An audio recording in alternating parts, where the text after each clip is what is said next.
Welcome everybody to the Anime Lounge podcast. Today we are going to be talking about everybody's new favorite show, Demon Slayer. We're going to talk about Season 1, Mugen Train, and what we're hoping for in Season 2. Just so everybody knows, we will be talking about this as if you have seen it, so we're going to talk about spoilers and anything else, so just do keep that in mind.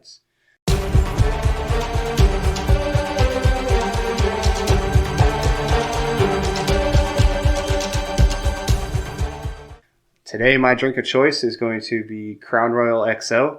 Ricky, what's your drink of choice? I got Dewar's 15 years blended Scotch whiskey.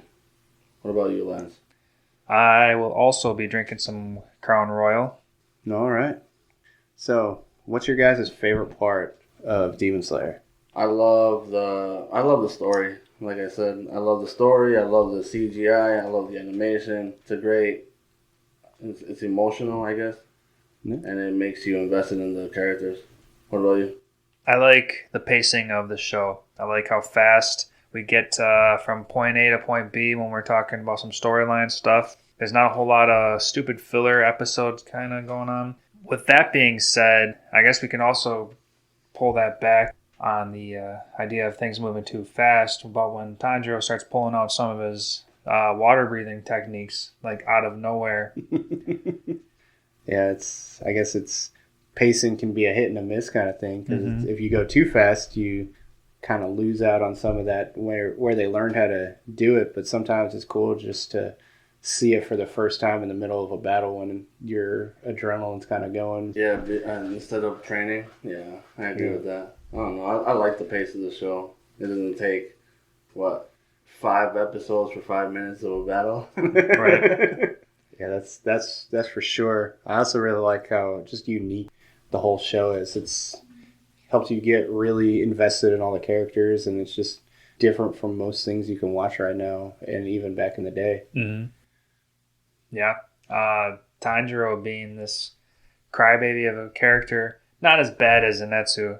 He's really the big crybaby, but I meant crybaby in terms of I just think he's like compassionate. He's passionate. Very emotional. Yeah. Because you can see him, especially when he defeats a demon, he kind of prays, or when he defeated the demon in the mansion, he had to bury the corpse. The corpse. Yeah. Or I mean, not even the corpse, because technically the corpse evaporated from the sunlight. No, it was the corpse of the dead. The people. Yeah. Okay. Yeah. Yeah. Right in the beginning, or in the mansion. Excuse me. And then just kind of, they use that to help push the storyline, because it's his being emotional towards the demons is one of the reasons why that demon doctor helped him. So it's nice that they played his emotions and him being so humble, into the story. Yeah. I like his character. He's very humble. He's not cocky. Super humble. Yeah, especially when Yunosuke has been sitting there challenging him in the beginning, trying to steal all his food, challenging him on fights, and Tanjiro's just like, "Yeah, I'll give you whatever you want, and take all you need. You're hungry." And the reverse psychology he plays on him. Like, I'm a racer or whatever. Yeah, I'm better than you, type thing. And he just wants to see other people get better and further in life than he can even go. Even though, of course, he's the main character and he's the one that's going even further. Yeah.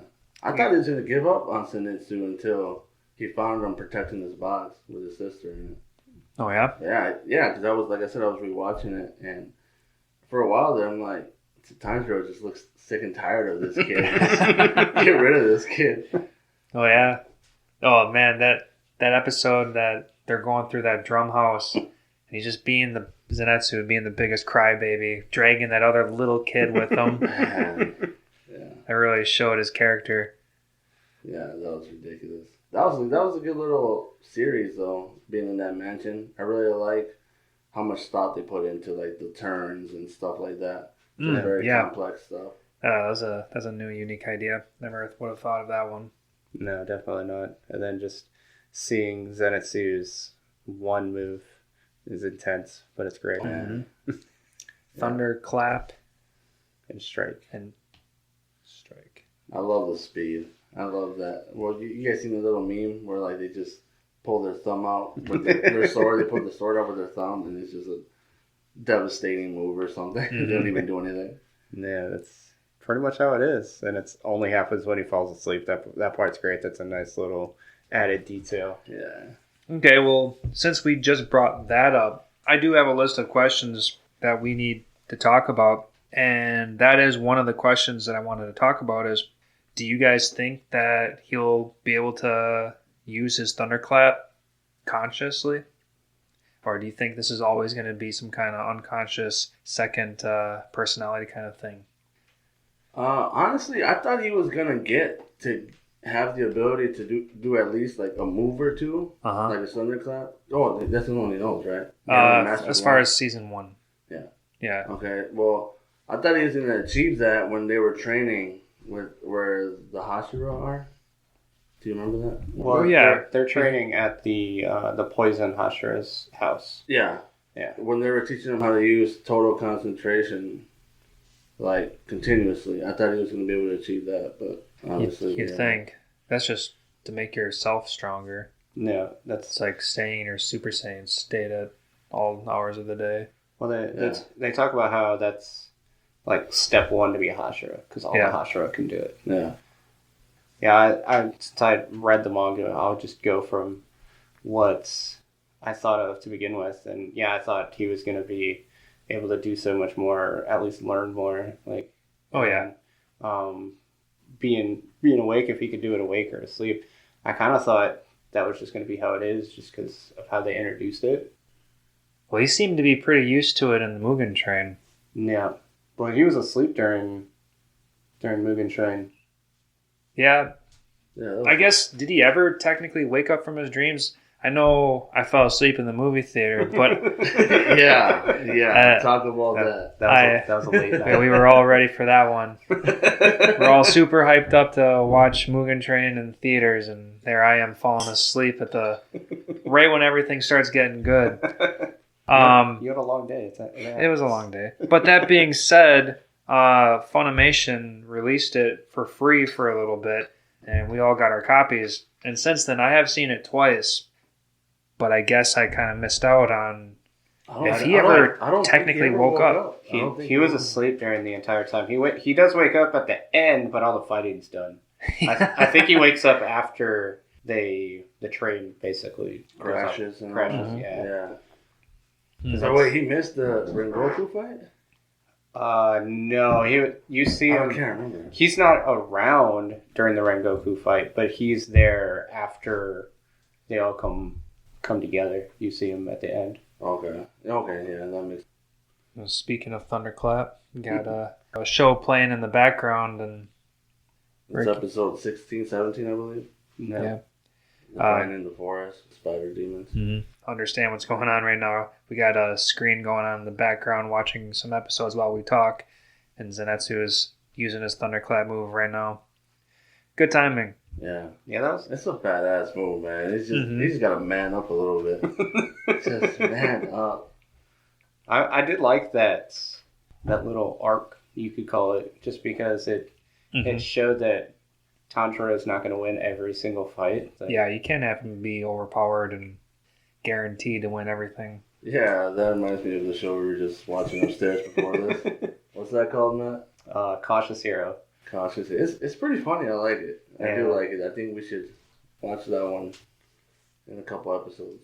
And yeah, it's nice to see the main character, then all the like immediate sub characters not win right away too. It's especially with kind of how a lot of the popular animes are right now, where it's like everybody's just winning everything all the time. It's just, come on, be a little different. So it's nice to see that. Right, you need your failures, especially with Inosuke getting his ass handed to him by that father spider. That one was a very interesting scene, but I'm really happy that Inosuke just got his ass handed to him. Yeah, he got his throat crushed, didn't he? That's what I thought. Like I thought that was going to be part of something. Like his voice is going to change. And I was really looking forward to it. I mean, don't get me wrong. I like Inosuke's back up another step. I like Inosuke's Japanese voice a lot more than I like his English voice. I actually heard it for the first time today. In Japanese? I was watching the rerun or the rewatching Demon Slayer and accidentally clicked sub. Mm-hmm. And it was when he was beating up Zenitsu. And he was yelling at him. And I think I like that one better than the American one. Yeah, I've heard a lot of people like the Japanese voice characters better than the American ones. Mm-hmm.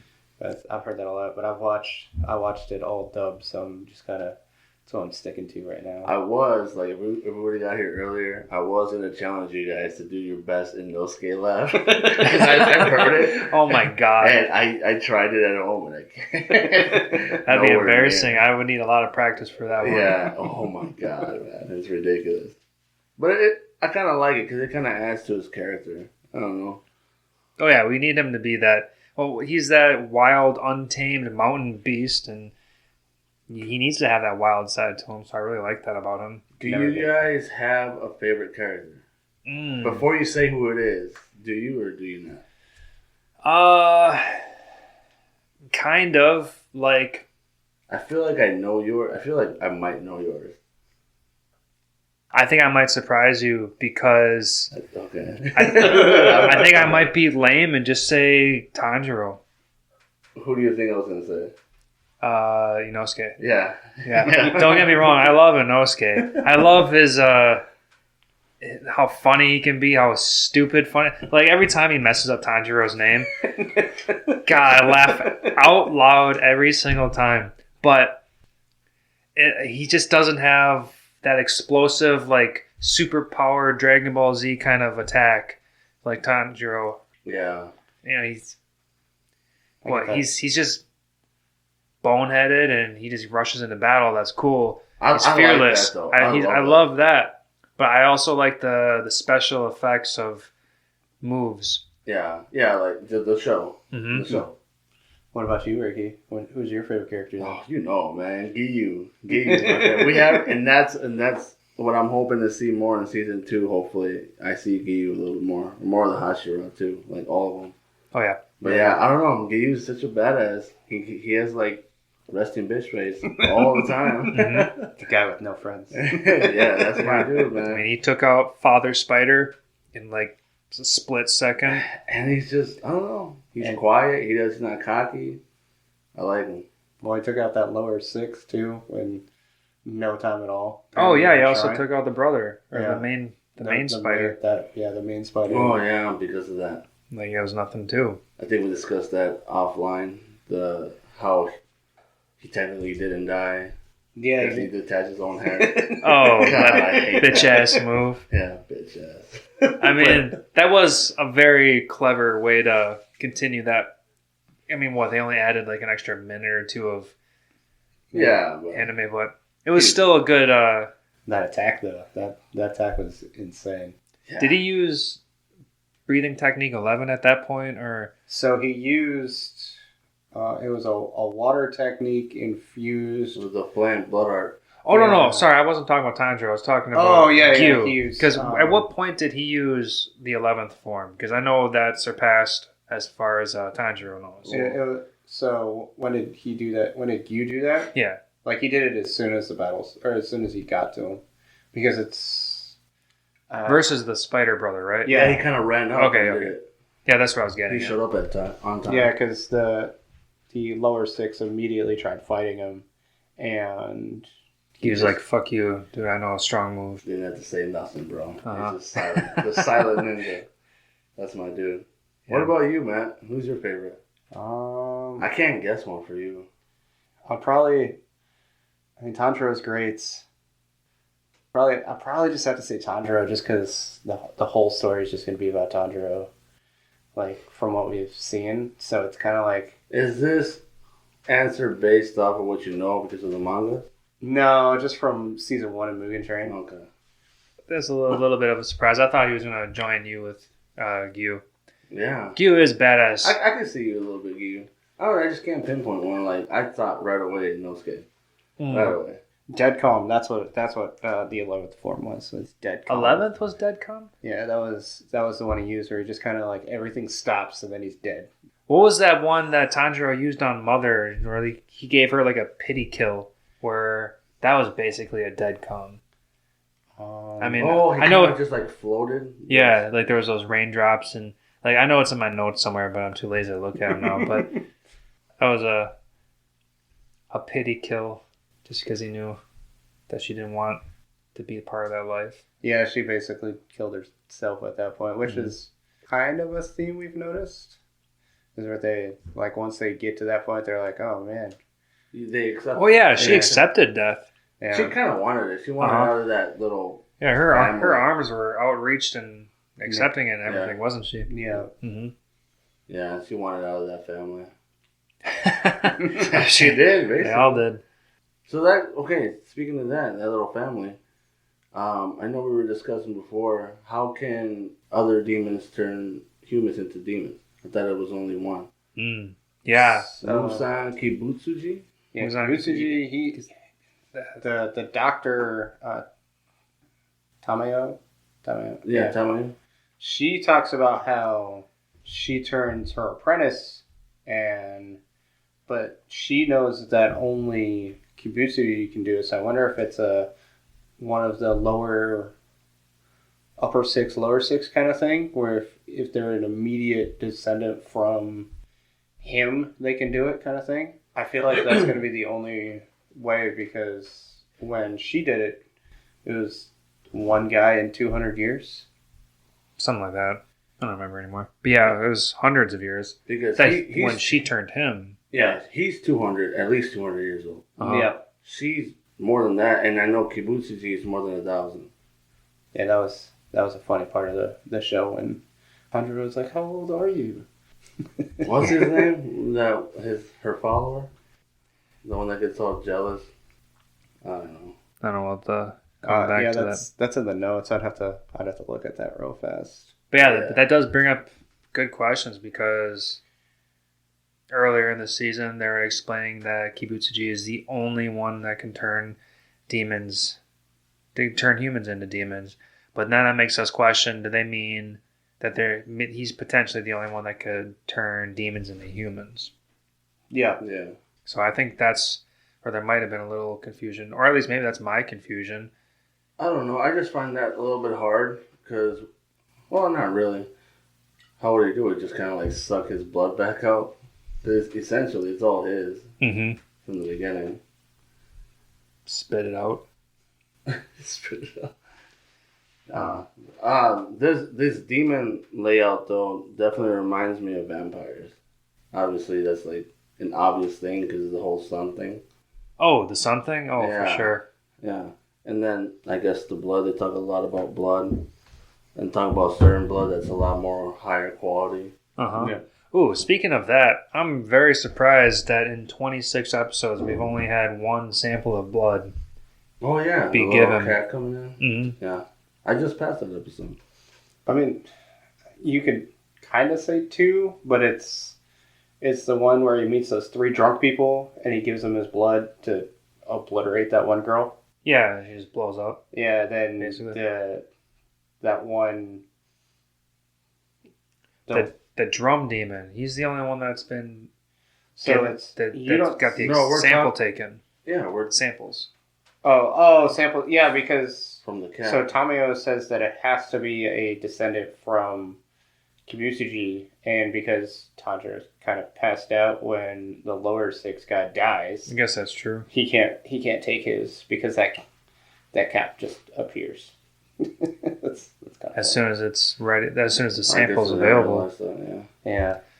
So that'll be. But she's also studying Nezuko's blood to see what makes her so different. So there's that as well. So at least it's. Nezuko's a badass. I like her a lot. Yep. Does she choose not to talk? That's one thing I wanted to ask you guys too, because in the Train movie, she's a lot more audible. I don't know if you guys noticed that. Like she knows what she's doing. Like she's very conscious of what she's doing, obviously. But she like responds to questions. Like she doesn't talk, obviously, but like she grunts and she responds to orders like vocally. Like you can hear her, but like in the entire series, I don't think you hear like a single sound come out of her. Well, I think I looked it up, and I think one thing that I read online was like silent, like for like especially like monks and all that. It's like a way to have inner peace, and she has to have like inner peace to control her urges or something like that. Not her urges, but just to control herself. I think I know what you're getting at. That makes sense. That'd be a good explanation as any, because they don't talk about it. Because, speaking of Dr. Tamayo, she's a demon, and she talks perfectly fine. And so does her assistant. Did you figure out his name? Yushiro. Yushiro, yeah. So I just was wondering the same thing. Why doesn't she talk? Maybe, I guess, I was about to say maybe she doesn't talk because she's got Kibutsuji's blood running through her, but everybody else is talking just fine too. She's literally the only demon that we know that isn't talking. Yeah. But she's also the only one that doesn't have to eat people, so maybe it does go hand in hand. Maybe you're right. Maybe it's about the being at peace kind of thing, where it helps keep her state of mind a little bit more clear. Speaking of her clear mind, Uro Kodaki said that she had to sleep for so long because she's not eating people. That's what kept her in her sane self. Throughout the 26 episode series, that was the only time that she's ever, went into her coma-like sleep. Do you guys think that she's going to go back into another coma-like sleep? No, just because I think that coma-like sleep was a part of the transformation. Yeah. And that's why she had to go into that sleep, because she doesn't transform like that again, so... Right. I mean, we never see her consume anything. This isn't like a Tokyo Ghoul where she needs to eat a little bit of something here and there. Yeah. Yeah, she hasn't... Well, we know she hasn't eaten anybody or spilled any human blood at this point because the Hashira would have killed her.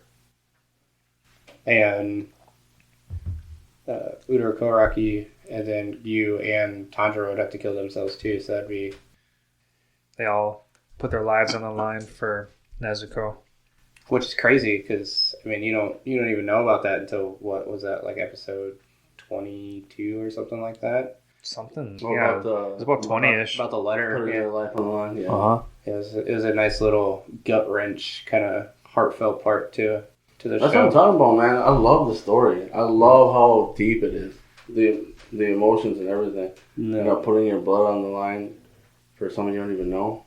Oh, yeah, especially... That's my boy, well, maybe Uro Kodaki's being a little cocky because he's the one that hypnotized her to begin with. It was suggestive talking. That's all. Wasn't it? Yeah. Yeah, he took advantage of a sleeping pretty girl, and there's nothing wrong with that. God. So what else we got on the agenda? I was gonna jump to like season 2, but I feel like that's too fast. Yeah, there's still more to talk about. Yeah, there's definitely more to... So, what's your guys' favorite move of all the characters so far? Oh, I guess that's a little hard to decide. It's hard to decide because everything kind of gets thrown at you so quickly without any kind of preparation. Like, it's not like they spend half an episode learning a move and then you get like invested in that move. Yeah.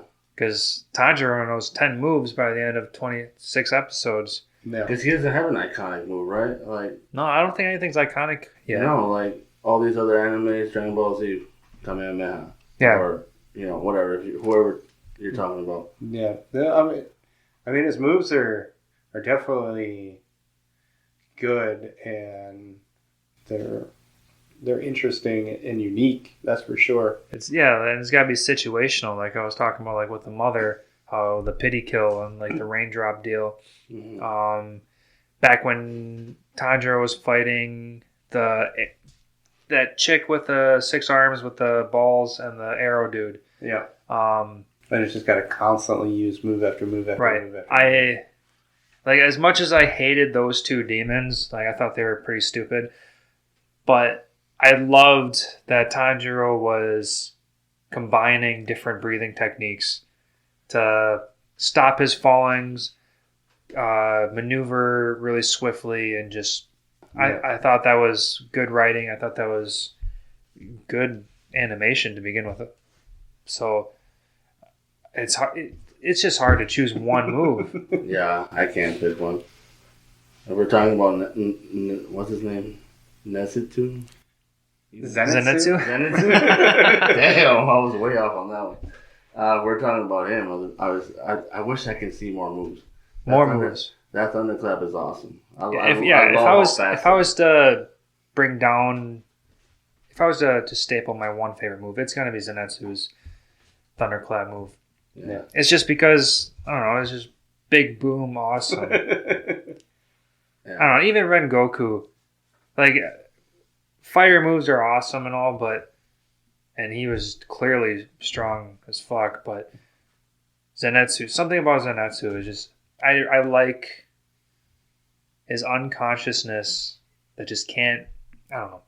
He strikes like lightning. Yeah, and I want like he's just got to be conscious and he's got to take control. His grandpa wanted him to perfect one move.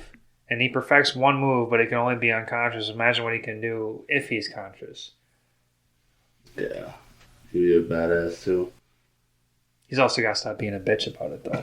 Yeah. Oh, yeah. That's the only thing preventing him. Perfect your moves consciously and stop being a bitch. That's it. Otherwise, he'd be a badass. That his voice changes when he's unconscious. You know, when he talks about, like, the thunderclap and all that. Uh-huh. He just gets deeper. Yeah.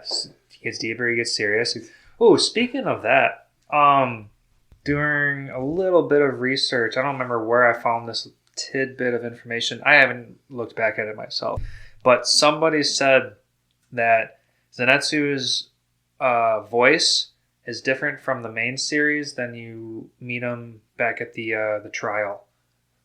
That's what I said. Oh, that was you. That was you last week. Yeah, Damn. I brought that up. I'm like, I don't know if you guys no. noticed, but Zenitsu, when you see him like at the beginning of final selection, Uh-huh. I think he says something and it's just completely different.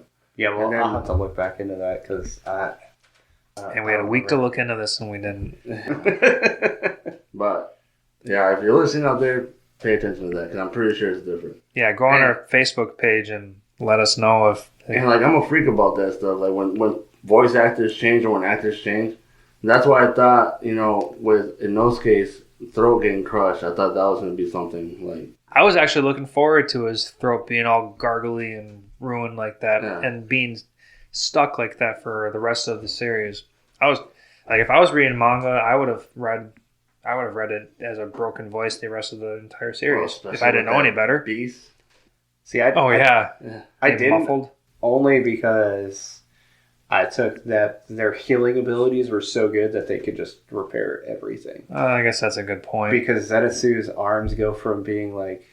But he was taking medication for that. This is a Taisho period in Japan. What kind of medication have they got? Dude, good point. What the hell? Hey, they got some crazy Like stuff. I get they got like these powers, like, you know, talking about the Demon Slayer shit, but medicine like that, you know, what are they taking? I don't know. He grew his arms and his legs. That's all I know. They all came back. Well, Kocho doesn't know any healing stuff. She's just the poison girl. Okay, so the Hashira.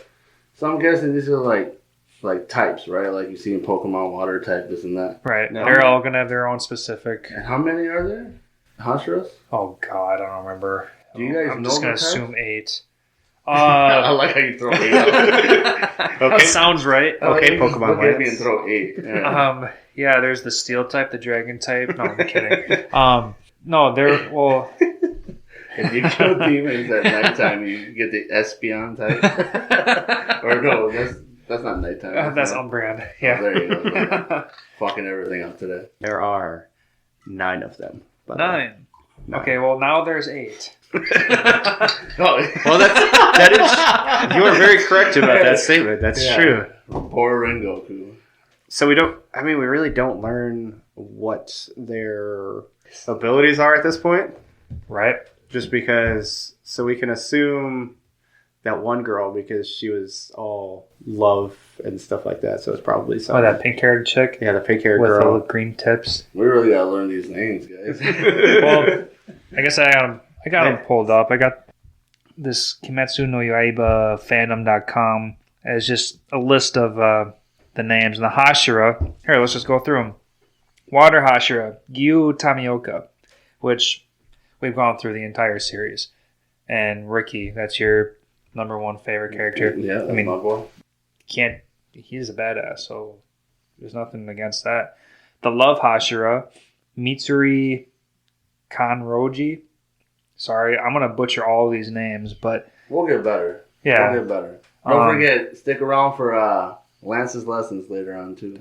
Yeah. I'm going to butcher all these names, but I'm going to make you learn a little bit of Japanese later on. That's perfect. Matt, I know you've read the manga, but how much can we... before I start asking any more important questions, like, I want to ask us what we think every one of the Hashira's abilities are going to be. And, like, I know you read ahead, and you just kind of have to, like, let us know that you can't give your 2 cents into what these Hashira's abilities are going to be. Well, can you? I can talk about Gyu. You can talk. I'm sure Gyu is going to be like the number one Hashira because they already made him too important. But like, what the hell is a love Hashira going to do? Is this going to be like the Pokemon move Attract and just make the opposite gender fall in love with you? So one thing I can say is all of them are not useless. I'll put it that way. Would you happen to know if they're based off of something? Because you know with like animes, a lot of animes, they like base it off like a certain, I don't even know what to call it. For example, Fullmetal Alchemist, they have greed, gluttony, the 7 sins basically. 7 deadly sins. I mean, not deadly, but sorry, that's another anime. But yeah, the 7 sins. 7 deadly sins is another great anime, by the way. Yeah. Check it out. Love that anime. But yeah, do you know if it has to do with anything like that? So they do talk about it because Rengoku talks about how the Hashira, there's the tiers, the elemental tiers, and how they branch off of those parts. But other than that, I mean, no, not really going to go too far into it just because I don't want to talk about anything. Okay. Well, I have no idea what to expect from a love Hashira. I don't know. All I think is like Cupid. Yeah, making others fall in love. Hey, but that's good. That's one nice thing about this anime manga in general. It's just that it's like, what the hell are you gonna do with a love Hashira? No, I'm definitely. Yeah, I'm not. Let's just guess. I'm just intrigued. Yeah, that's what keeps us wanting to see more. Next up is the serpent Hashira, Obanai Iguro. Is that the one with the 2 eyes? Yeah, he's got 2 different colored eyes, and he's got that snake on him. Yeah, I thought he was a bad dude. I don't know. Yeah, he looks like an evil guy. Yeah. Well, he kind of plays off that serpent mindset because everybody thinks that snakes are evil. So kind of plays it off, I guess. Yeah. So I wouldn't be surprised if he's like some like two-faced traitor working for someone else. I don't know. I feel like these Hashiras are vetted, dude. They did their research, their background checks and everything. Oh, I would. You would hope so, but it's anime, so they gotta throw in their twists and turns. He definitely intrigues me. There's another one that we're gonna get to that was stabbing Nezuko. Pretty sure you guys know what I'm talking about. Big crazy eyes. Yeah, that's the next one. Oh yeah, the Wind Hashira, Senemi. Oh my God, Shinezukawa. Yeah, the crazy guy with scars on his face who stabbed Nezuko in her traveling case. I thought he was a bad guy too. Like, oh yeah, he came off super aggressive. Yeah. I thought for sure Nezuko was gonna fuck him up. It's daytime. But he brought her into the shade, so there was. Yeah, so he did the temple. He did prepare for the situation, but Nezuko gave him the cold shoulder. Oh, she was ready. Yeah, after Tanjiro used his hard head and basically told her not to do anything, then she's like, "Oh yeah, that's right, I don't do nothing." Oh yeah, that's right. I love humans. This douchebag can just keep being himself, I guess. So the Wind Hashira, the first thing to come to mind is Inuyasha. He's gonna create some kind of wind scar technique out of his sword. That's I can totally see them stealing something like that. Can you blame them? Inuyasha was a great anime. It was super popular back in the day too. I don't know. Then there's the Stone Hashira, Gyomi Himejima. Who's that? He's the crybaby. He's the one that's always crying. Always crying. He's got tears rolling down his eyes at all times. He's the monk-looking guy with hair. Yeah, he's blind. He's blind, yeah. So he kind of just has to go off the emotions of everybody else. So. Right. But he's the Stone Hashira, which throws me off because he's super emotional, but he's the Stone Hashira. I don't know. I'm really excited to hear the backstory. Yeah, I want to know why he is the way he is. That's they better do a good job, too. I loved about the Mugen Train when they went into Rengoku's backstory. Oh, with his little brother and his shitty dad. Yeah. Mm-hmm. Yeah. Actually, he reminded me a lot of Tanjiro. So. Oh, definitely. That's why they got wrong. Yeah. Or got along. Yeah, I don't know. I really like Rengoku and his backstory.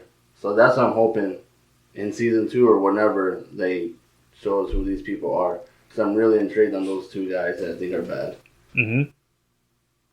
Next up is the Sound Hashira, Tengen Uzui.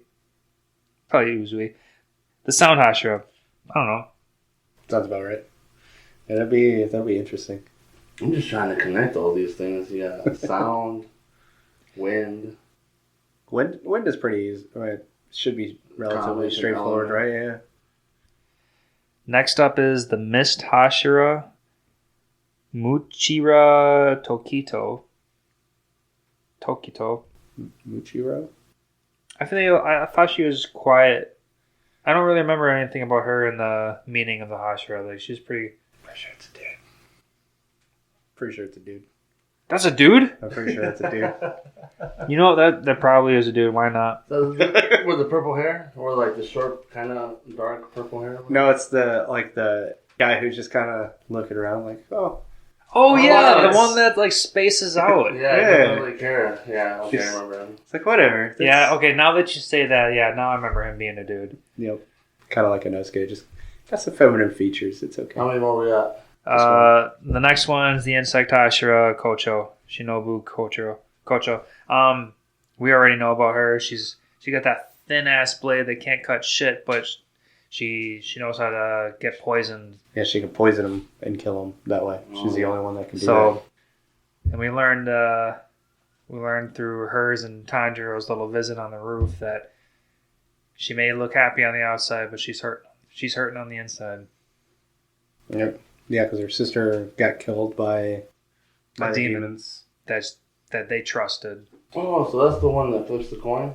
No. That's the one that Kano. Oh, okay. Kocho bought They Kano they look similar.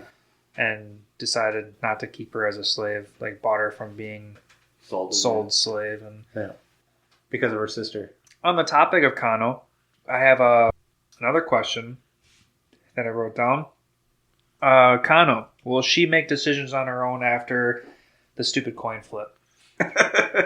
Well, to her, it's not stupid. That's To her, it's her whole entire life. But it's just the cheesiness of it. That's why I said that. But okay, so Tanjiro made this coin flip.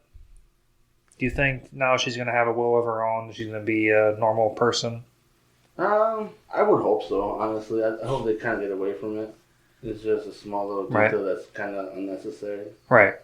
So that's just my look on it. Right. I would hope so too, because they're going to kind of kill the mood of the anime if she just sits there and keeps to herself. If they make that a point, that'd be kind of just like, why? Mm-hmm. You know what I mean? Especially with the pacing of this entire season, or just the series itself. The series would be compromised if there's just going to be slow characters just dragging them down. Honestly, now that you bring that up, that's probably one of the slowest times in the season.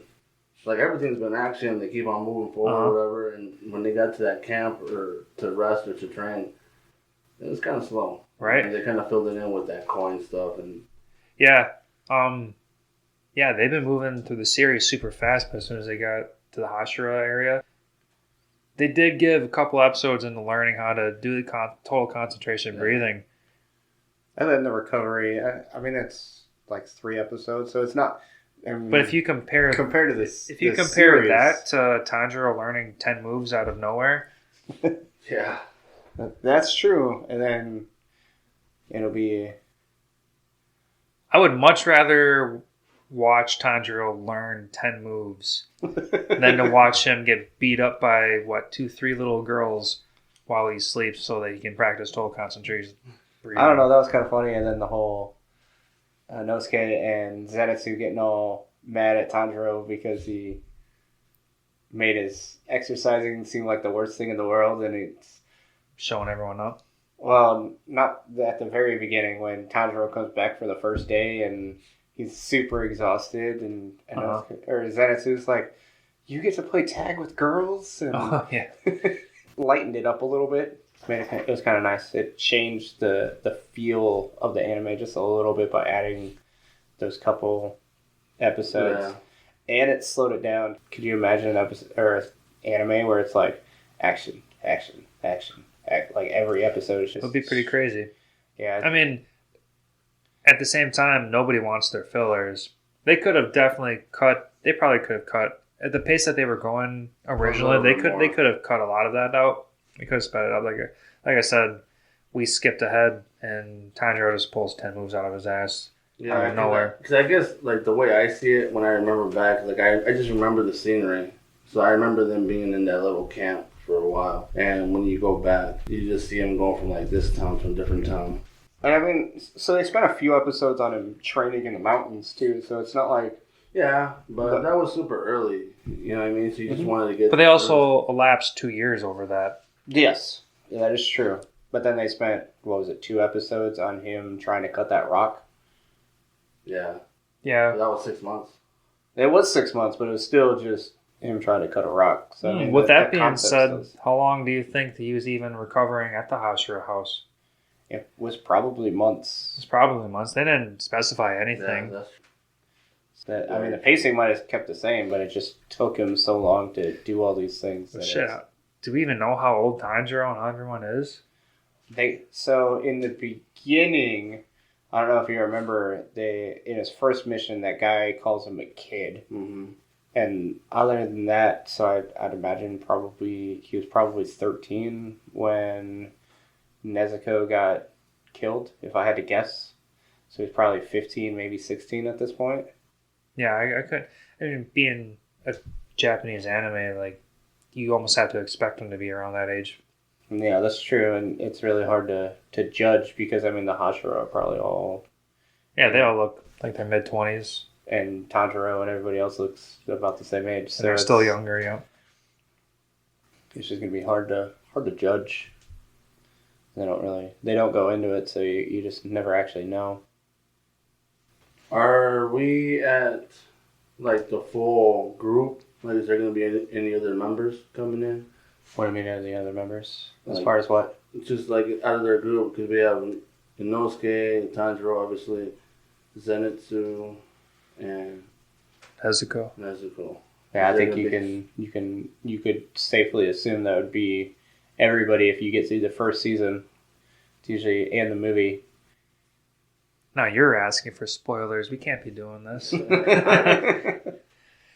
We got to talk about what the people already know, Yeah.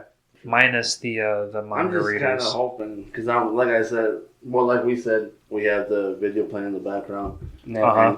Giyu's in the picture, so I can see Gyu being a little more closely involved in the group. Yeah. yeah.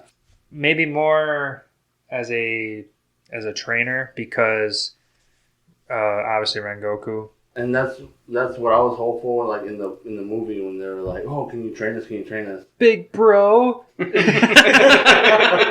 Oh my god, I hated that scene so much. We love you, big bro. Yeah, I was hoping to see Rengoku more.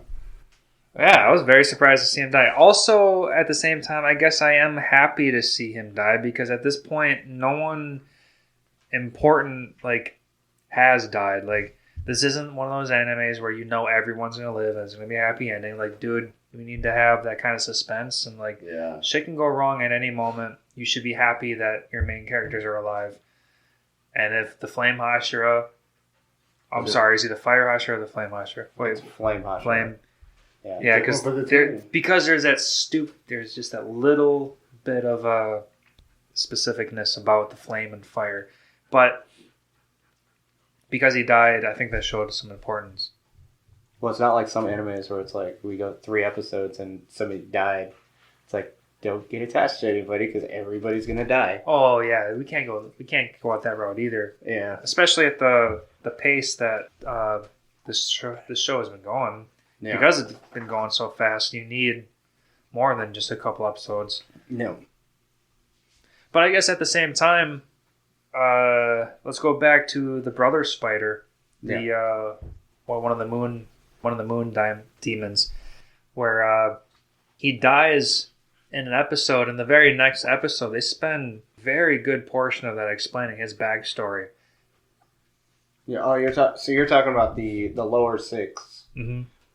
All I want to say is, like, we're made to feel like this is the bad guy. We need to kill him. Mm-hmm. And he finally dies, and as viewers, we're all happy for it.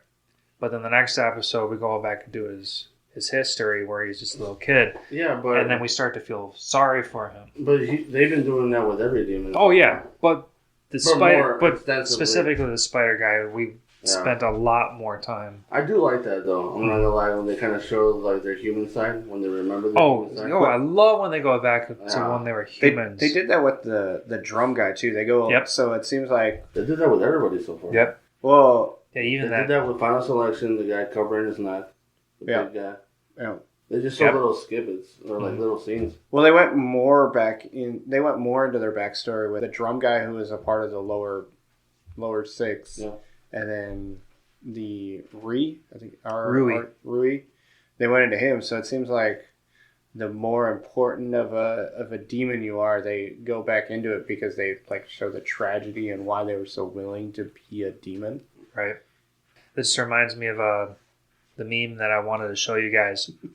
I might butcher it, I'm not too sure, but the meme went something along the lines of, it was a picture of Tanjiro, and the caption said, "This motherfucker can cut your head off, but he'll still act like he's in more pain than you are." I think I saw that one too. Yeah. And I wish I would have saved that one because it was so goddamn funny.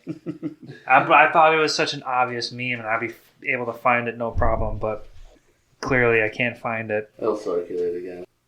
Probably. We'll find it one day. You're going to forget about it and then it's going to pop up. Right. But, well, if you guys don't mind, I got a couple more questions that we can talk about. Yeah.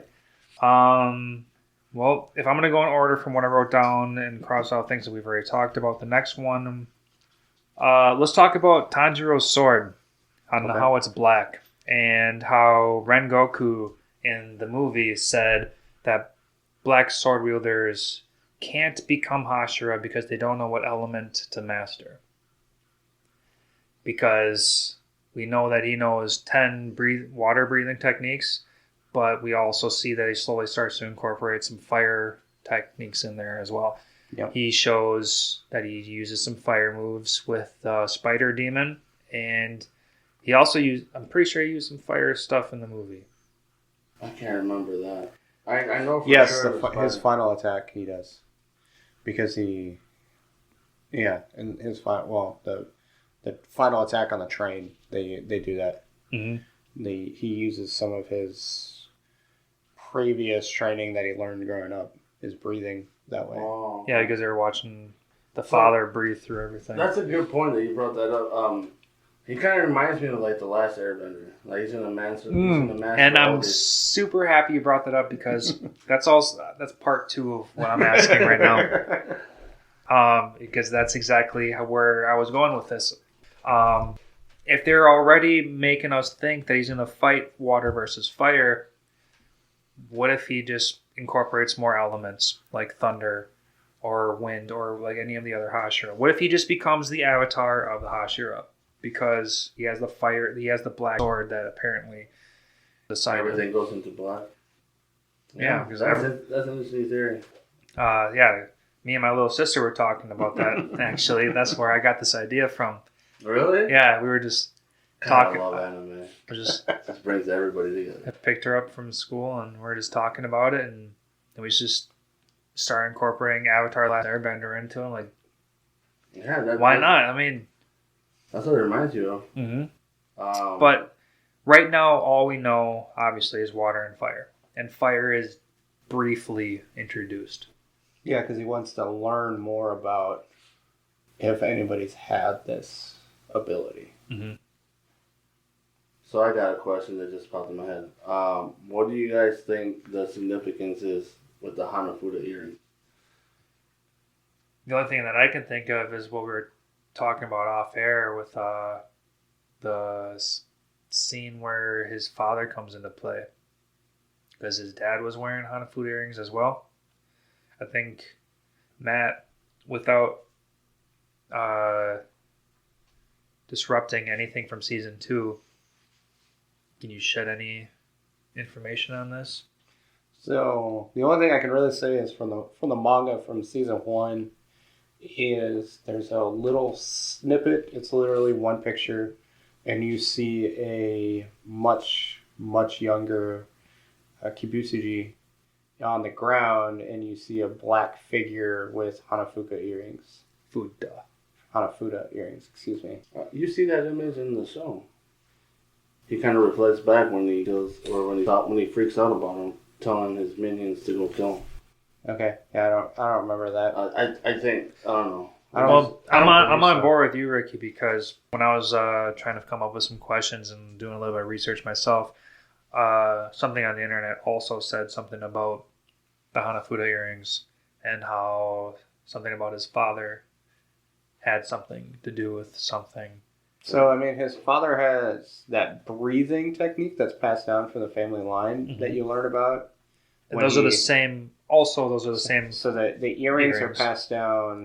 I can assume when they learn how to do that technique, like that breathing technique, because they do that breathing. They do that the ritual during the winter months, so they have to learn how to breathe specifically so that they can do it in the middle of winter in the mountains. Right.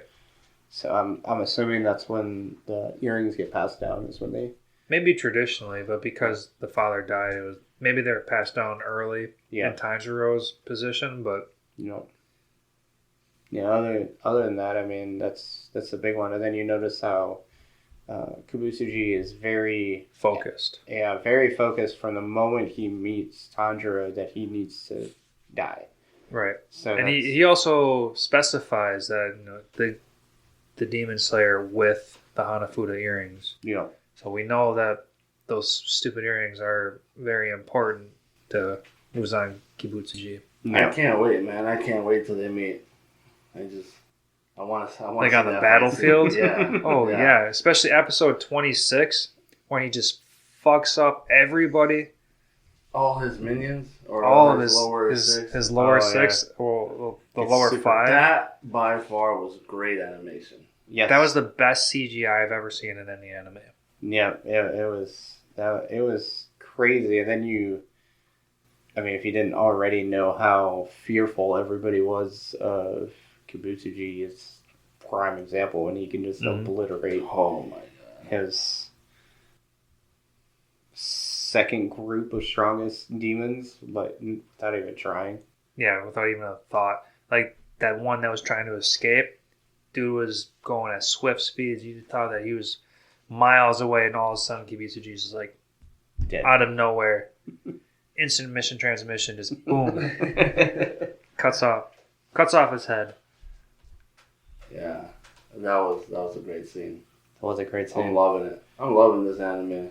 And I'm so happy that they made season 2 into a movie instead of trying to make that entire... Like, I don't think season 2 would have been as good if they would have made the movie a season 2. If that makes sense. I know where you're going with this, but let's throw some Dragon Ball into this with their canon bullshit. Okay. So the Mugen Train was a movie. Yep. Do you think they'll keep it as a movie and then season 2 will continue off of the movie? Or do you think they'll pull a Dragon Ball and they'll make the train movie into like 6 episodes and then they'll continue from there? Well, so again, because I'm the manga guy, it is canon because that's how the anime or how the manga went. Right. So I'm assuming what they'll do is they'll just continue on from the movie because it was essentially a good stopping point. Mm-hmm. Yeah. And assume that you've watched the movie because I would hope so. Let's be honest, if you haven't watched the movie by the time season 2 comes out, like what the I don't know. What kind of a fan are you? I don't know how some people did it, man. It broke some records at the box office. So. Yep. Oh yeah, the shit was everywhere. Yeah. And for a long time too. Like I'm gonna go off on a little bit of a tangent here, but like Attack on Titan, the live action fucking movie, as terrible as it was, I watched part 1 and part 2 in theaters. That shit was only available very briefly. No.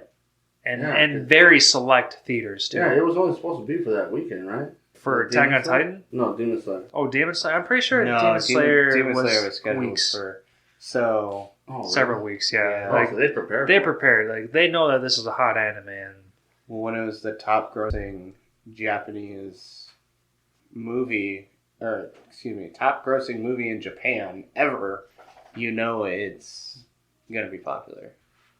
No, I loved it. Yeah. We all went and saw it. Lance fell asleep. I think we went over that. Yeah, we went over. We went over down. In his defense, we went to the very first showing, so that was at what, like 10 o'clock, 11 o'clock, something like that. It was late. But at the same time, I tried so hard to get up. I tried to be awake for it. The beginning is kind of slow. It is kind of slow especially for a movie. You want to know what sucked about it the most? Was me and my fiance we've been watching Sabrina the Teenage Witch on Netflix, and we had just gotten done watching an episode about where they have to go into people's dreams to screw up everything that's going on with the main story. So the day before, I just gotten done with dream episode, and now we're going into a movie that is 50% dreams, and like I was already down and sad with. The dreams were all unique, and it was kind of funny. It was unique. I did appreciate the dreaming. I did love that Tanjiro ended up figuring out that he needed to kill himself to get out of a dream. Yeah. Which is a little insane, but at the same time, like... But then again, it was, to be honest, it was a little predictable. Everything up until, like, after the train crashes was predictable. Right. Because you kind of knew he was going to figure out it was of train course. and kill himself. Mm-hmm. It was great. It was still great action. I loved it. They could have made it so Nezuko figured out a way to wake him up. Because I could see that too. Because she's the demon. She was a demon and she didn't fall asleep. So she did figure out how to break their seal with the humans that were trying to kill their core. Yeah, with the blood art. Yeah. And so they could have done something with that. So I guess it's predictable, but I just enjoyed the fact that the scenery that they made in each individual person's and then their personalities were in all of them. And Nosuke's was hilarious. Nosuke's was pretty funny. I definitely get what you're saying on that because I appreciate that because otherwise it would have been just the train. Yeah. It would have been the train and then like the background scenery. Yeah. It would have been just that. Yeah. And then, definitely because, could you imagine consciously having to kill yourself? Even if you knew it was a dream? Like, I don't know if I'd have the willpower to just kill myself even if it was a dream. Even if it was a dream. Yeah, no, that's too crazy. So it's just that was, man. And then that fight scene, that's just the fighting that was going on with all the demons, and then Rengoku's fight scene with the upper three. Man, I wanted that to be most of the movie. That was badass. That was crazy. And the fact that asshole managed to get away alive. Oh, he was I so mean- close to dying. You need that drama to keep the season going and make you want to see more. But at the same time, God, that motherfucker got away with Tanjiro's sword stabbed through him, and Now Tanjiro's lost 2 swords. yeah, God, Tanjiro, you're gonna make both those masked sword creeps super upset with you. Yeah, that was a great fight either way. As somebody who read the manga, I was waiting for that to see that on the movie. Yeah, oh, I bet. You know, it's definitely different with some animation. Oh yeah, It's you get to so see all the fun colors break through. Yeah. So what are we on to next? Let's see. My next question is, this is a personal question. Do you think Zenitsu's Thunderclap is the strongest move? No. Hell no. No? No. I feel he's going to tap into something. He's going to master his techniques, and we'll see some badass shit. Well, a lot of the thought that went into this one is that that old man that went into training him told him to master one move, and that's this move. And every time he achieves this move, I'm going to say achieves because he's failed to start this move like 8 times during that Spider Brother fight. But once he actually achieves this move, it fucking kills anything that's in his path. So you think that's ultimately his strongest move? You asked if it's his strongest move or is the strongest move. Like, let's just talk about You're like talking about compared to Super everybody. Saiyan 2 Gohan fighting Cell. yeah, I'm saying yeah, exactly. I don't I'm know, saying man. like if we're gonna do some kind of like power chart, which is gonna be very hard to compare anything this early, because what if you're comparing Thunderclap to Gyu's Rengoku's. or even Rengoku? Yeah, because Rengoku's clearly he's fast. not a Hashira. He's Yeah. not- yeah. So I mean, if you were asking between the 3 characters, you might be able to answer that. But Oh, between the main group of 3, I think it might be a very okay. Yeah, let's just keep it to between the main group. Inosuke, I think he's got some bullshit moves. I don't think he's got. He's just a grunt. He's just a very bold, aggressive grunt.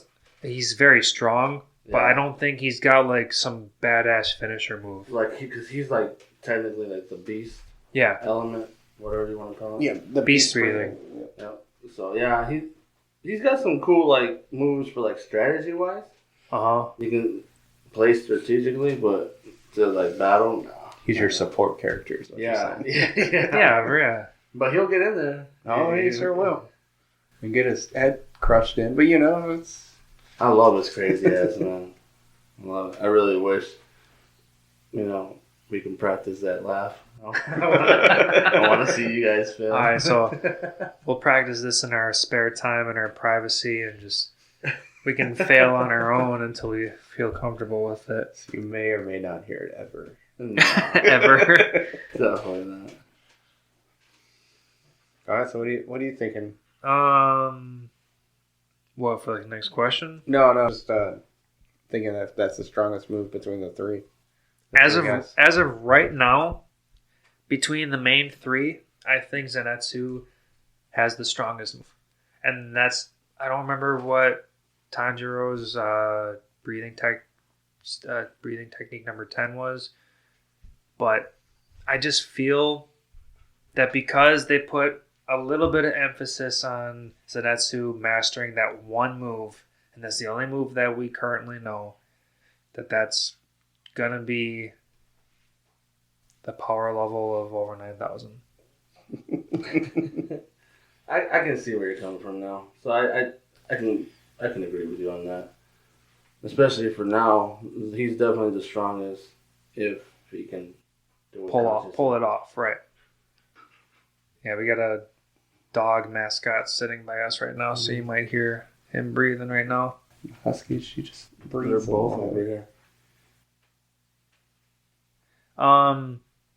Let's talk about Muzan's family. Man, that still throws me off. Yeah. the most powerful demon that we know of. The oldest demon. Oldest As far as we know, he might be the original demon. Yeah, no, it's Dracula, basically, in all lessons. Yeah, why does he have a family? Why does he choose? Why does he want to be a human? Basically, Yeah, he acts like a human, but he gets Still- offended when people call him out for being pale and shit like that. pale in that sickly. alley. Yeah, like I don't know. He kind of tells me I don't know what his motives are. I don't know what he wants to accomplish. Has a human complex, and that could be it. It's just he's so wants to be a human that it makes him angry that he Wants can't to be normal. So there's like a little, Fit in. now that we're talking about this, just a small question. I don't know if you guys caught it or not. Remember when he puts his family in that cab and tells them to hurry home? Yeah. He said he had to go to work. What do you think he does for a living? Oh, I've assumed that it was he's some kind of like medical doctor of the sorts. Some business type person. That, Maybe it was that. Maybe I'm jumping the gun. I don't remember anymore. I guess it's been a while. they never really go into it, but I mean he's dressed nice, so you just have to assume that he's. I just want to know what some his disguise is, because then later on you professional. see him and he's a woman. Mhm. I mean, it would make sense if he was. Oh yeah, well that was. I uh, think that was. I don't They even don't know. explain it. I don't even know how to defend episode 26. Why he would dress as a woman. I mean, they did say like I didn't recognize you, whatever, but like, why? Yeah, I don't get it. perfect disguise. He can be a man or a woman. But I mean, they do talk about how nobody has ever gotten any sort of seen face to face Kibutsuji. And when they talk about how Tanjiro has seen Kibutsuji and how he's the only one that's ever actually gone face to face with him. So obviously his disguises have to be amazing if he's gone at the very minimum 200 plus years and not been detected. Well, as of right now, the only people that I know have seen him in that disguise that Tanjiro saw, or like with his family, is those other two demons that died, the one with the ball and the one with the arrows. Yeah. Do you think they saw him? Yeah, because he Did they calls show them. He calls them and says actually, that, I don't know, because now that I remember, they were bowing down the whole time. yeah, they might not have actually looked at him. That's true. But even still, I mean, in his presence. And they do glance back when Tanjiro has like his very first mission, that demon song. Yeah, The one that was because scary. when Tanjiro asks about Kibutsuji, he has that flashback where where Kibutsuji talks to that demon, saying, "You can never speak about me." Yeah. There's that part. I'm assuming they've all seen him, but the demons are so afraid of Kibutsuji that they'll never turn on him. Because I mean, you saw it was that 6-armed girl. She died because she spoke of Just she the said name. his name. Just the name. So they're not going to give him up for anything. Yeah. What was that because she said Yeah, his name, or was that because she heard? no Tamayo. No, she's got to say it. Tamayo- They made her say it because of some influence. Her blood demon art. Uh-huh. Tamayo's blood demon art basically hypnotized her into saying it because that was like the only way Tanjiro could kill her. Or well, Tanjiro would win because Tanjiro was like crawling to try and fight her after he fought the guy with the eyes on his hands. The arrow guy. Yeah, the arrow Forgot guy. about that.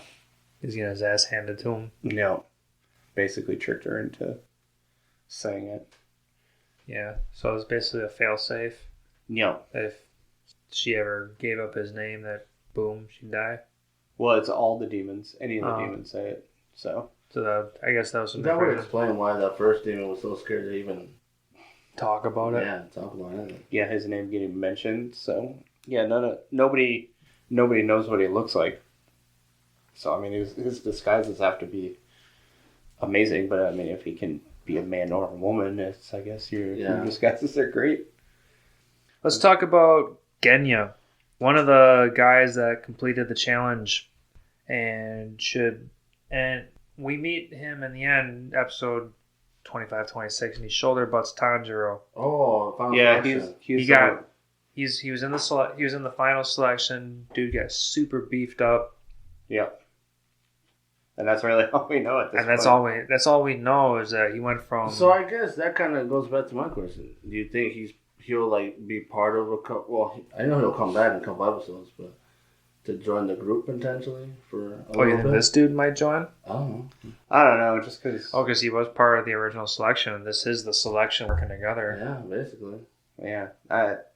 Granted, you don't know Inosuke's in the selection unless you. No, really... you actually do know that. I just saw, like I said, I was rewatching. I just saw the episode when they're in the mansion, and Inosuke was, I think, right before he was beating up Zenitsu, and he says, "Oh, that's the guy that ran up the mountain and ran back Yes, I know exactly what you're talking about. So He's the one that sprinted up and avoided everything, or something like that. But like he was the first one in, first one out. Yeah. He kind of he plowed through. Like he says he's a beast or whatever. He just plowed through the mountain and came back down. Well, so he's just not with Tanjiro and the other ones when they go to the selection point. Yeah, right. but they do mention, because I remember talking about it off air, that there was a fifth survivor. Yeah, and that he mentions it in that scene. Okay, well, while we're on this topic, it brings up one of my next questions about their crows. One, why doesn't Inosuke have a crow? And two, why does Zenitsu have a sparrow? I think that's just a funny a way to add a little bit of humor to it, because he gets the sparrow to begin with. Like right some tiny little bird. Yeah, maybe it's a part of his personality. Yeah. Yeah, why doesn't Inosuke have a bird? Yeah, then he has nothing. If he was part of the original deal, he's got the special swords that are being gifted to him by the people that are making the swords. Yep. He's clearly part of the Demon Slayer Corps. So where's his bird? I don't know. And then obviously it's his choice, but he doesn't wear the uniform. Yeah, there's also that too. That's why I was pondering, like, is he a Demon Slayer? Yeah. But like I said, they do confirm it in that scene that he is a survivor. Mm-hmm. No. That, and in the manga, the head of the Hashira talks about how 5 people made it through the selection. So. Yeah, because in the anime, Tanjiro points out 4. But for some reason, Zenitsu knew 5. Because Zenitsu knew that it was Inosuke, that he was the 5th one. Yeah. So that's something I just realized now. No. Yeah, I don't know why he doesn't have a crow. That's maybe because does he mention? I think he mentioned something about how he can't understand the crows. Zenitsu can't. Tanjiro can talk, bird talk, or whatever. For whatever reason. Yeah. Tanjiro can do whatever, I guess. To be fair, also, when everyone was given their birds, he wasn't even there. Yeah. So maybe that could be the loophole. Yeah. I'll go with that. That sounds good enough to me. Sounds good enough. He's just roaming around Earth, hunting down demons without any assignment. All he wants to do is be the strongest. Yeah. So maybe they just know, hey, he's going to go kill a bunch of demons anyways. So this is definitely the Vegeta, if we're talking Dragon Ball. The Vegeta of Demon Slayer. It's got to be it. All right, my next question is, did Muzon specifically choose Nezuko? No, I don't think so.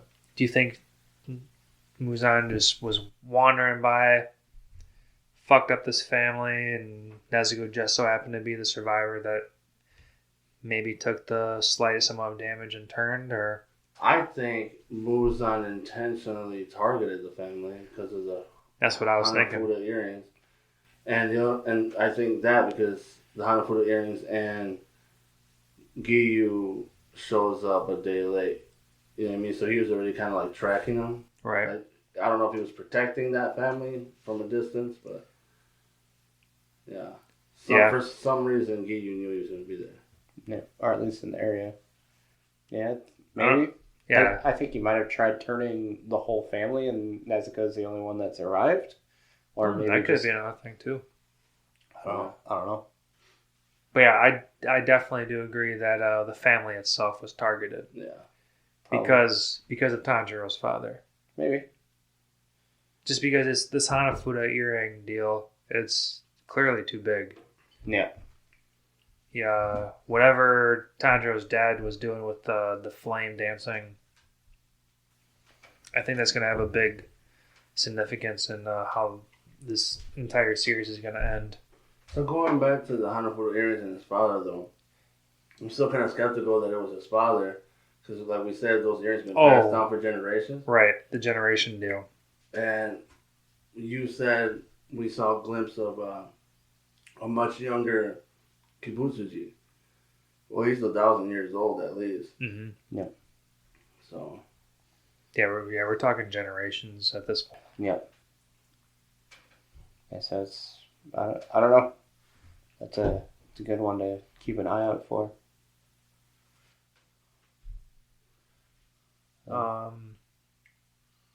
Well, passing on to the next question is, which is going to be my last one. Which Hashira do you want to know more of, excluding Giyu and Kocho? Because we already know a little bit about them. And we did briefly talk about the bunch of them. Yeah. So, Ricky, which one do you think is the most interesting one of the next? I'm definitely excited to hear about all of them. I love backstories. I love prequels and all that. But I'm interested in I'm kind of interested in that one kid that kind of just doesn't really care, doesn't pay attention to anything. I'm also interested in Snake Eyes. The Serpent Hashira, Yeah. Obanai Iguro. Yeah. He just gives me a weird feeling that he's not a good guy. I get that. What about you, Matt? I guess if I had to say one, probably Yuzui. Just because he's like the most. He's got The Sound Hashira. Yeah. Just how do they incorporate incorporate? the red spots on his face? Yeah, he's just kind of really out there as far as how everybody else looks. Like Yeah, he looks like a badass. What about you, Lance? I'm interested in that Stone Hashira, Guillaume Himajima, that crybaby, the blind. I just want to know what his fucking deal is. Why are you so sad? I feel like he's gonna be the very like in his feelings type of guy. Oh, Obviously, definitely. Obviously, he is, but like I don't know. But like, He's probably crying because he can't see the beauty of the world. oh, type of guy. that's what it's gonna be. Is like, I just need this asshole to explain himself, so I just can get my mind off of him because he just stands out so much to me, and I just need that to go away. Yeah, the one that Matt said definitely stands out to me. He's just a bigger guy. He looks like he's gonna be like another Rengoku. The next Rengoku. Yeah. Mm-hmm. So you're saying we're gonna see him for 5 minutes and then he's gonna die? I hope not. Maybe not a death. Yeah. Well, let's hope for. I just feel like not everyone's gonna die. He'll interact with the group more somehow. Yeah. Mm-hmm. So then, I guess the big one is what are you looking forward for season 2? More Giyu. Definitely more Giyu. I pretty much expect the first half of season 2 being about Gyu. I would love that. Like, obviously they can't follow around Big Bro, so they're gonna have to. Big Bro. So they're gonna have to follow Gyu around. Maybe not necessarily follow him around, but there's gonna have to be some kind. They're gonna hunt down one of the next, upper 3 or whatever, and Gyu's gonna be in charge of that. And who knows, maybe Gyu and Kocho are gonna be sitting there fighting each other the entire way there because all they do is bitch at each other. So you think the next mission is going to be them fighting one of the upper 6 then? Well, You think that's the how way it's gonna that go? the Muzon train ended, I think he's going to be the next target. I think he might be. Or do you think he's going to be too strong for them to even counter because it took one of the Hashira and he couldn't even do it? Yeah, he lost his arm and died. I don't know. It's. Do you guys think that is there going to be like a new lower six, or are we done with them? Is it going to be all upper six? I think that's a good point. I mean, we're officially done with the lower six because that was the last one. Yeah. Hand bitch died with the dream. Yeah. The dream guy. Yeah, the train crashed and The entire train. dead. So that was the last of the lower six. That was the last of the lower six. But Kibutsuji also talks about how the lower six have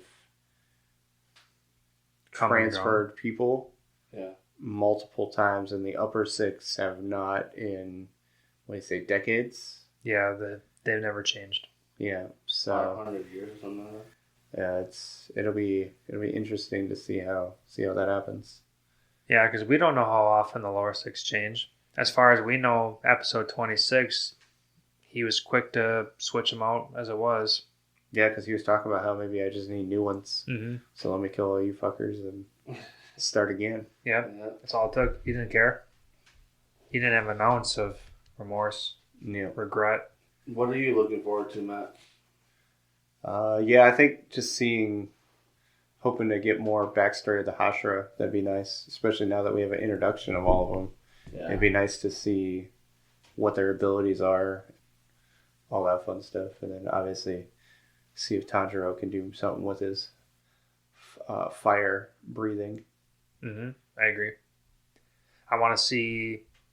I don't see season 2 going too far off the track of Tanjiro battling between water and fire. I think he's going to learn a little bit more about fire, and I think he's going to like it, and I think he's going to have that ultimate battle between choosing, I don't know, like, the only reason I'm saying any of this is because Rengoku said that there can't be a Hashira that battles between elements. And I think he's going to have an internal battle, and where one of them is going to cause internal pain because he can't choose one over the other. But I do think ultimately he's going to be the first Hashira to control both elements. Yeah, I can see that. Like we said before, I feel like it's like an avatar thing. Everything. The avatar of the Hashira. I kind of thought, when the movie ended, we saw that. I kind of thought it just setting him up to be like the Flame Hashira, because it's just kind of poking at like, oh well, we just found out that he's got this flame ability, and he's trying to get his big bro to train him. Right. And now he's dead. So I feel like I felt like he was going to take over that Flame Hashira role. But with you saying this, Rengoku's dreams had his little brother intact. Yeah. So that was making me think that if after Rengoku died, his little brother would take over the Flame Hashira. Sorry, is it the Fire Hashira or the Flame Hashira? Flame Hashira. Flame Hashira, because I know there's a difference. The fire. But Gyu is also the Water Hashira. Yeah.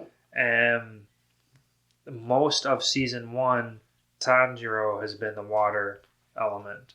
So, well, they have the same master, as you can tell. Right. So that's why they have whatever. Urokoraki. Thank you. Yeah, he had to have trained them both because they both have water breathing techniques, and they talk about how the master gives them their breathing techniques. Mm-hmm. So it'd be kind of hard to picture that they would double up on Hashira. So I guess with that being said, maybe I wouldn't be too surprised if Gyu ends up dying. Well, that's a crazy battle. I can see Tanjiro fighting. Both the flame, fire, and the water Hashira dying, and then Tanjiro comes and takes up both their places. Oh. It's pretty crazy, but at the same time, you kind of need that drama. Yeah, like we said before, it can't just be an anime where everybody lives. I hope not. Everybody else can die, but not you. Yeah, I guess. It's pretty cool. I'm looking forward to season 2. October, probably have to start watching it subbed because I don't want to wait for them to dub it unless they. Oh yeah. Like 2. I can wait 2 weeks after season 2 starts, but if it's like months, I don't know if I want to wait that long. So yeah, I'm gonna make that commitment as well. As I stated before, I'm not a big fan of sub, but this is too good of an anime to wait. So I'll give it a try. Yeah. Yeah. I prefer to watch everything all in one hit, but this is too hot of an anime. I'm gonna watch this week by week, just like I did for My Hero. Yeah. Yeah, I'm liking it. I like it too much to want to wait forever. Yeah. So I think this should wind us down. All right, Lance. So what is our lesson of the week? Lance's lesson of the week is kanpai. It means cheers. And this is very fitting for our episode number 1 because we like to drink, and here we are. Cheers. Kanpai. Kanpai. And for listeners at home, it's spelled Kanpai. Kanpai. You can find that on our Facebook page. I'll have it listed there for you. Now, Matt, do you have any of Matt's manga minute to add into this? We'll definitely be short this week just because I did talk about a couple of things already. So one thing that they never really go into in the anime that's kind of just a nice nugget to have is where they explain about the Minchin blades, where they come from a mountain that is always under the sun. And so it just shows you, or it's a nice little detail showing that the ore is actually infused with the sun, which is why they can kill the demons. But again, they don't really say that in the anime, and it's kind of just a snippet that if you never knew about it, you're just kind of like, oh, okay, cool. And then the biggest one, if you do want to start reading the manga, the anime season 1 ends on chapter 51, and Mugen Train is chapter 66. So just to kind of keep in mind, they made a 2-hour movie in 15 chapters. Yeah, that's pretty crazy to think about. Yeah, so just that's really all I got for this manga minute, just because, like I said, I'd already given a couple things out while we were talking in general. So, And offhand, do you remember where they are currently? as far as the chapter, or what do you mean? Just chapters, yeah. So it's going to start off on chapter 67 is where season 2 should start. I obviously can't say that's where it's going to start because I'm not 100% sure. I guess where I meant was, how far are you in the manga? It's done, so I've finished it. Which is 205. Oh God, 200. Sorry, I didn't realize you were that far. No, 205 chapters. 205 chapters. So I'm going to assume that it's going to be, and we're only a quarter of the way there. Yeah, I'm going to assume this is going to be like a four season movie, or excuse me, a 4-season anime. Mm-hmm. Probably do the same thing, and then they might. I don't know. We'll see. Might be another movie or two in there. We'll see how they do it. But yeah, it's 205 chapters. Damn. And it's good. I love the whole thing. Yeah, especially at the pace that they've been going at.